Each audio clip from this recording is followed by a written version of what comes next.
এই জাতি ইমানি শক্তির কারণে 800 বছর শাসন করছে। ভারত উপমহাদেশ 400 বছর শাসন করছে। লক্ষ লক্ষ মাইল শাসন করছে শুধু ইমানি শক্তির বলে। খলিফাকে অনেক মানুষ চিনেও না, জানেও না, খালি নামের কারণে থরথর করে কাঁপছে আশেপাশের মানুষ। এমনটি হয়েছে।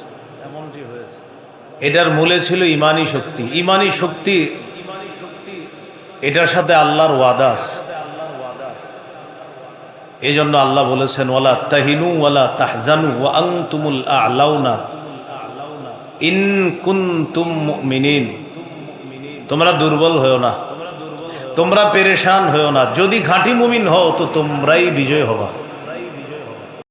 Ayat Media TV, always engaged in promoting Islam.